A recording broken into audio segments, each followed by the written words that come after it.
हरे कृष्णा, राधे राधे। मैं राजेश्वरी आप सभी के हृदय में विराजमान राधा माधव को कोटि कोटि प्रणाम। हम सभी मिलकर के ब्रह्म वैवर्त पुराण को श्रवण कर रहे हैं और सुंदर कल हमने ब्रह्म वैवर्त पुराण के विषय में श्रवण किया। भगवान श्री कृष्ण के वाम पास से नारायण, भगवान शिव, ब्रह्मा जी की उत्पत्ति और धर्म की उत्पत्ति हमने श्रवण की थी। आगे की कथा श्रवण करने से पहले भगवान श्री कृष्ण के स्वरूप का चिंतन करते हुए हम श्री कृष्ण की कृपा पात्र बने, ऐसी भगवान श्री कृष्ण से कामना करते हैं। आइए 2 मिनट भगवान श्री कृष्ण के स्वरूप का चिंतन करें।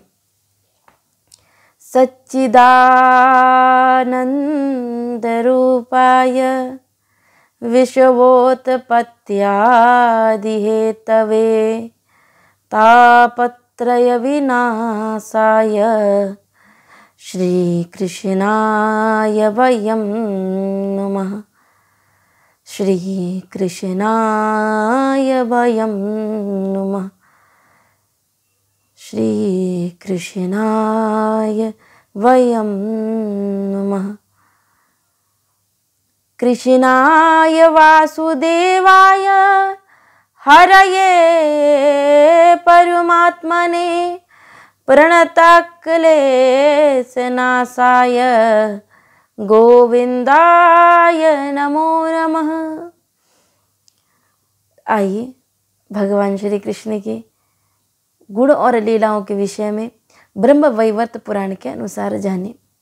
भगवान श्री कृष्ण ने ना ही धर्म को, भगवान श्री कृष्ण के शरीर से ना ही धर्म की उत्पत्ति हुई, बाकी और भी बहुत देवी देवताओं की उत्पत्ति भगवान श्री कृष्ण के द्वारा ही हुई है। आइए जानते हैं और आगे कौन कौन देवी देवता लोग भगवान श्री कृष्ण के शरीर से जिनकी उत्पत्ति हुई है, मन बुद्धि चित्त से भगवान श्री कृष्ण की उत्पत्ति जिनकी जिनकी हुई है, उनके विषय में हम श्रवण करते हैं। तो भगवान श्री कृष्ण के मुख से सरस्वती निकली। सरस्वती माँ ने सुंदर भगवान श्री कृष्ण की अपनी वाणी से स्तुति की।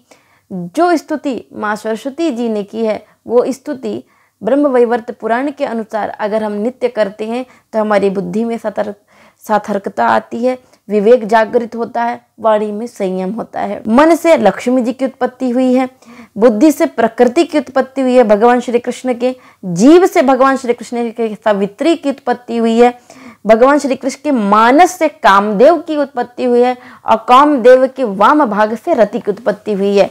उसके बाद अग्निदेव, जल, वरुण देव, स्वाहा, वारुणी, वायुदेव, वायुदेवी तथा मेदिनी का प्राकट्य का भगवान श्री कृष्ण के शरीर से उत्पत्ति हुई है। भगवान श्री कृष्ण के शरीर से ये सब लोग प्रकट हुए हैं।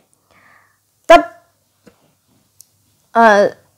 जो शौनकादिक ऋषियों ने उन्होंने प्रश्न किया कि इतने सभी लोग भगवान श्री कृष्ण की उत्पत्ति, भगवान श्री कृष्ण के शरीर से सभी लोगों की जो उत्पत्ति हुई है मन बुद्धि चित्त से, उसके बाद भगवान श्री कृष्ण ने क्या किया और ये जगत की उत्पत्ति कैसे हुई, इसके विषय में बताइए। तो सूत जी कहते हैं कि ये जितनी भी उत्पत्तियां हुई हैं, ये ब्रह्मकल्प, 3 कल्प होते हैं बंधुओं, याद रखिए। ब्रह्मकल्प, बाराह कल्प, पाद्य कल्प। ब्रह्मकल्प में मैंने ब्रह्मा की जो उत्पत्ति हुई, विष्णु जी की जो उत्पत्ति हुई, भगवान शिव की जो उत्पत्ति हुई, वरुण देव, सावित्री, लक्ष्मी और सरस्वती, ये सब जो उत्पत्तियां हैं ये ब्रह्मकल्प में हुई। दूसरा बाराह कल्प। बाराह कल्प में 12 भगवान का अवतार हुआ। जब पृथ्वी रसातल की ओर चली गई थी तो पृथ्वी को लेकर के भगवान पुनः स्थित किए और हिरणाक्ष रूपी राक्षस का वध किया। ब्रह्मकल्प में भगवान ने मातृशक्ति के द्वारा मधु और कैटभ का वध कराया। विष्णु भगवान ने अवतार लिया और मधु और कैटभ का वध कराया। वो ब्रह्मकल्प की बात है। इसमें हिरणाक्ष का वध किया 12 कल्पों में। अब पाद्य कल्प, ये जो अभी चल रहा है, तो 3 कल्प हैं।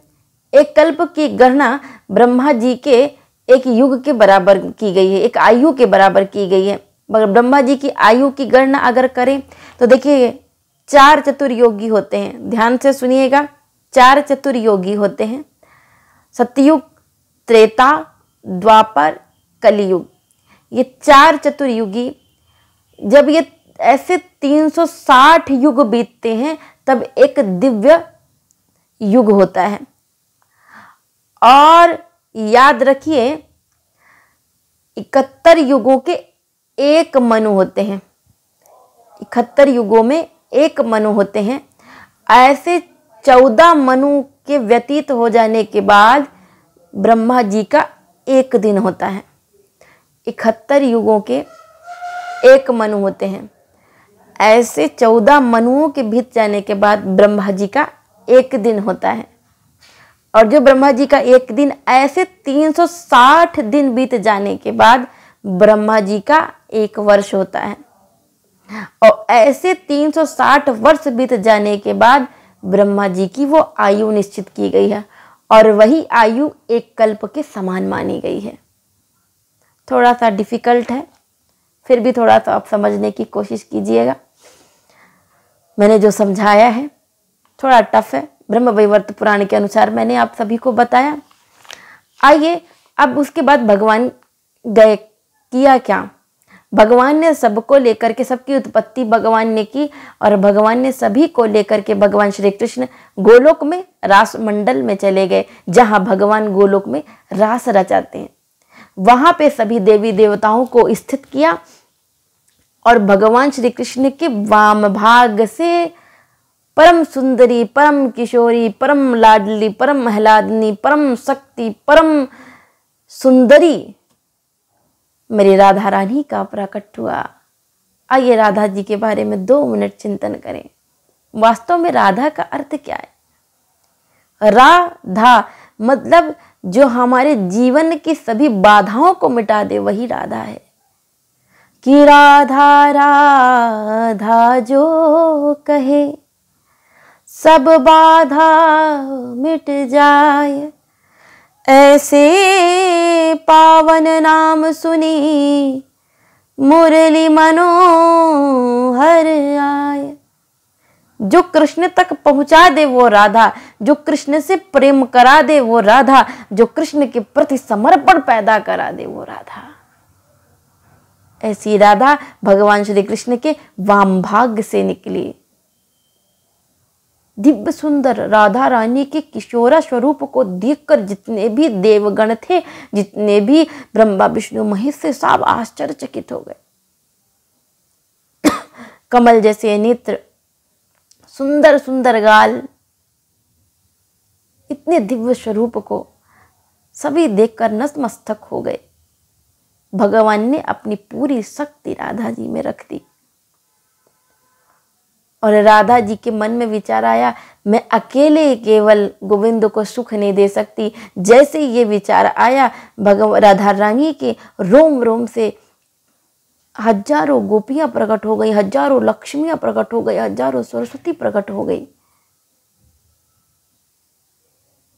केवल सुख देने के लिए कि मैं अकेले। त्वद सुखे सुखितम प्रेम लक्षणम, हमारा प्रेम का लक्षण यही है कि हम जिससे प्रेम करते हैं वो हर हाल में सुखी रहे, हर हाल में प्रसन्न रहे, ये उसका प्रयास है। और प्रसन्नता, प्रेमी की प्रसन्नता में हमारी प्रसन्नता होनी चाहिए। ये राधा जी से हमें शिक्षा मिलती है कि हम किसी से भी प्रेम करें, वो किसके साथ प्रसन्न है, वो कैसा प्रसन्न है। तद सुखे सुखितम, राधा जी को लगा अकेले मैं शायद कृष्ण को प्रसन्न ना कर पाऊं, इसीलिए उनके रोम रोम से कोप से हजारों गोपियां निकल के आ गई, करोड़ों गोपियां भगवान श्री कृष्ण के रोम रोम से हजारों गोप, गऊ, ग्वाल सब निकले। हंस, जितने भी सारे पशु पक्षी जंतु सब भगवान श्री कृष्ण के रोम रोम से निकल रहे थे। तो भगवान श्री कृष्ण ने, जैसे भगवान श्री कृष्ण के रोम से धर्मराज बैल निकले या हंस निकले, हंस ब्रह्मा जी को दे दिया, बैल शिव जी को दे दिया, ऐसे सबके आसन देते गए भगवान शिव, भगवान श्री कृष्ण जी। आगे की कथा हम कल श्रवण करेंगे, तब तक के लिए राधे।